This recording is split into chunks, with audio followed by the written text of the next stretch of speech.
Shoutout tayo dyan, mga, mga Kalingap Strikers.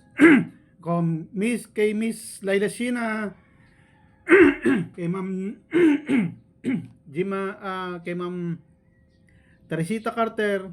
Shoutout sa mga strikers.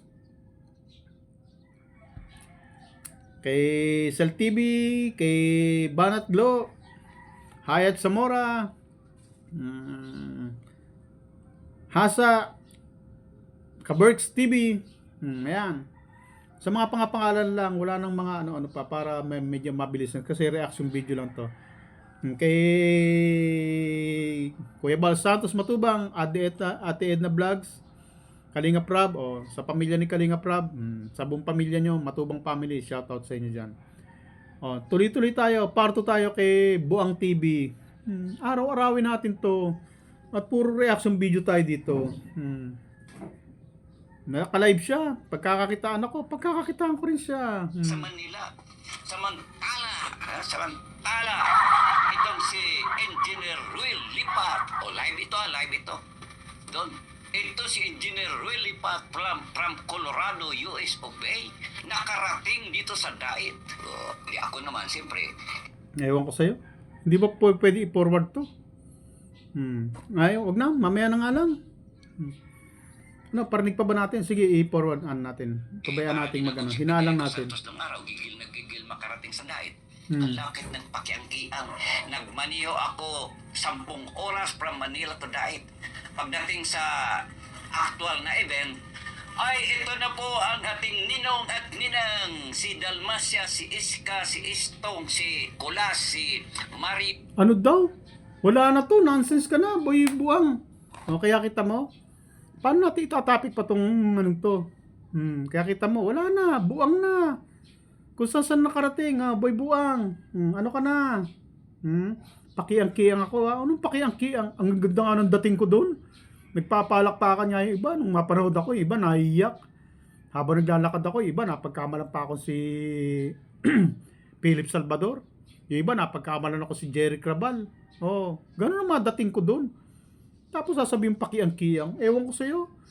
May masabi ka lang, boy buang. Ano ha? Akala naman ito, feeling sikat na siya. Oy, boy buang. Sa pagkakaalam mo, na sikat ka, hindi. Ang sikat, ako. Kaya ka pinapanood kasi dala mo ang pangalan ko, bit-bit mo ang pangalang Federico Santos at ang mukha ni Federico Santos. Kaya ka pinapanood. At alam mo yan, naranasan mo yan nung ikaw ay mag-topic ng iba. Siningitan mo ako ng Reyna. Ano nangyari? Ang ilan ang nanood sa'yo, wala pang 500. Ibig sabihin, ang 500 ay wala pang kalahat. Ang 500 ay kalahating libo lang yan. At ang nanood sa'yo, wala pang 500. Kaya naging wala ka pang kalahating libo ang nanood sa'yo. Samantalang nung ako ang tinatopic mo, gamit mo ang mukha ko, pangalan ko, libo-libo ang nanonood sa iyo. 21,000, 18,000, 17,000, 10,000, 13,000, 14,000. Samantalang nung mag-topic ka kay Reyna, ano nangyari sa iyo? Laglag ang channel mo, napahiya ka. Wala pang kalahating libo ang nanood sa iyo. At anong ginawa mo? Ngayon, inumpisan mo ko ulit.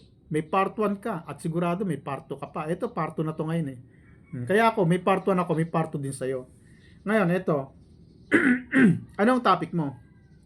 Na naman ngayon, kita mo? Federico Santos. At sigurado magkakaroon ka man libo, no? Napahiya ka, no? Boy buang. Ayaw mo umamin ng edad mo? Pares daw kami senior. Tingnan mo naman ang pagka-senior ko sa pagka-senior niya. At kung kay Kapisot din lang, mas maganda itsura ko kaysa kay Kapisot na naglalabatiba ng ilong. Biruin mo, ang labatiba ginagamit niya sa puwet. Siya ang ginagamit niya ang labatiba sa ilong. Sinusundot niya ilong niya para makahinga. Ang labatiba naman sa puwet yung panundot para matae. Ito ang ginagamit ni Pisot. Nilalabatiba niya ilong niya para makahinga. Kaya konti na lang yan, bibigay na yan si Pisot. Nahihirapan ng huminga eh. Ito naman tong si Boy Buang na to. Tamo? Humihina na. Hihina ka na, boy. Lalo ngayon, basura ng mo. At ngayon nakikita na nila ako. Na ulit. hindi na ka na pag-i-interest yung panoorin. Kasi kaya ka lang naman pinapanood niyan eh. Dahil nga makikichika sa'yo. Kasi nga, nasa akin ang ano ng channel mo. Nasa akin. Nakikichismis ka.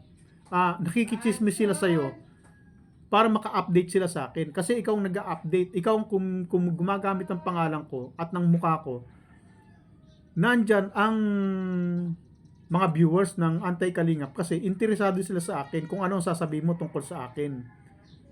Diyan sila interesado, hindi diyan sa pagmumukha mo o sa mga sinasabi mong nonsense. Ang gusto nila ay makabalita lang tungkol sa akin, yun lang. Kaya nanonood sila sa'yo. Kaya kita mo, ang dami ng views mo, pero walang kwenta. Hindi ka nagkaroon ng followers. Hindi ka nagkaroon ng supporters. Kasi, mapapaturayan mo yun eh. Biro mo 10,000, 17,000, 20,000. Tapos biglang-bigla naging 464 ka. Samantalang sunod-sunod na araw yon. Bakit biglang isang araw walang nanood sa'yo? Kasi hindi nakita ang mukha ko at pangalan ko sa thumbnail mo. Ibig sabihin, hindi ikaw ang pinapanood. Ang gusto nilang panoorin ay yung maka-update sa akin dahil ang lakas ng magnetic power ko sa mga Anti-Kalingap. Ang lakas ng dating ko sa kanila. Kaya pag nakita nila na topic mo ako, antimano, naka-tune in kagad sila sa'yo. Sa pag-asa na makakabalita sila tungkol sa akin. May sasabihin ka sa kanila tungkol sa akin. Hindi ikaw ang pinapanood, Buwang TV. At napatunayan mo yan. Kaya nga bigla kang bumalik eh. Bigla kang cambio. Biglang ano ka. Biglang nag-part 1 ka na ulit sa akin. Kasi nung mapansin mo na parang medyo humihina na kasi naging 4,000 ka lang. Sumubok ka ng iba. At yung pagsubok mo, imbis na 4,000 ka, naging 400. At bigla ka nagulat. Naisip mo na, wala palang manonood sa akin kapag kasi hindi si Federico ang topic ko. At pag hindi ka mukha ni Federico nakita sa thumbnail ko, wala palang manonood sa akin. Kaya bigla kang bumalik sa akin ngayon. Akala ko pa naman titigilan mo na ako. Sabi ko, ay salamat. Si tatay, si Buwang TV, tinigilan na ako. Nag-Reyna na. Reyna na ang ginamit sa thumbnail. Reyna na ang pinangalan sa topic niya. Ano nangyari? Pagtingin ko 464 ang nanood. 485 ngayon. Wala pang kalahating libo. Pasalamat na sana ako. Tatantanan na ako. Hindi. Biglang bumalik kay Federico Santos kasi nalaman niya na wala pala sa viewers kapag hindi si Federico ang itatapik niya. At naalarma siya doon. Kaya kita mo, nag-part 1 siya. Kasi mamumulot na lang ng basura yan. Yung mga lumang topic, uukatin na lang niyan kasi wala na siyang magiging bagong topic sa akin kasi ngayon, siya lang ang topic ko. At kailangan niya akong i-rebat dito sa mga topic ko sa kanya. Pag hindi niya ako niribat dito, nangangahulugang parehas lang siya ni Kapisot. Natakot siya talaga sa akin. Na talagang malasado mga utak nila. Na talagang mabugok ang utak nila. Itong matandang buang na bugok na to, bugok na utak, mananatili na tong malasado utak nito. Mabubugok na ng tuluyan ang utak nito. Isa kang matandang bugok, Boy Buwang. Ngayon, dahil i-rebat na kita, dahil papatulan na kita, dahil dati hindi kita pinapatulan pero ayaw mong tumigil. Akala ko tumigil ka na pasalamat na ako At doon kita nabuko na hindi pala solid sa'yo ang mga viewers at followers na nakanonood sa'yo na 18,000, 17,000, 20,000. Hindi pala sila solid sa'yo. Sila pala ay ang target pala, ang gusto pala lang makita ako. Dahil nakita yung thumbnail mo ko, naghahantay sila na sasabihin mo tungkol sa akin. Kaya nung bigla kang kumambyo, bigla kang nag-Reyna, tinamnil mo ang mukha ni Reyna na napatunayan natin na laos na. Nagsama kayo 2 laos. Sa dami ng viewers, followers na nanood sa iyo nung isang araw, na daan-daan na 10,000 yon, 17,000, 21,000, biglang-bigla bumaba ka sa wala pang kalahating libo. Nasa 485 ka lang. Hindi ka naka 5,000, hindi ka naka 500. Kaya napahiya ka. natagpagtanto mo na patay tayo dyan. Bakit naging ganun ang views ko? Nagsama kami dalawang laos. Si Federico pala dapat ang itatapi ko kasi sikat. Kaya balik ka kay Federico. Ano? Ngayon, alam mo na. Tingnan natin oras. Baka lumampas. Ano lang, 10 minutes lang. Oh, okay na. Oh, bye-bye na mga ano. Bye-bye na mga kalingap. Upload pa tayo ng iba. Bye-bye.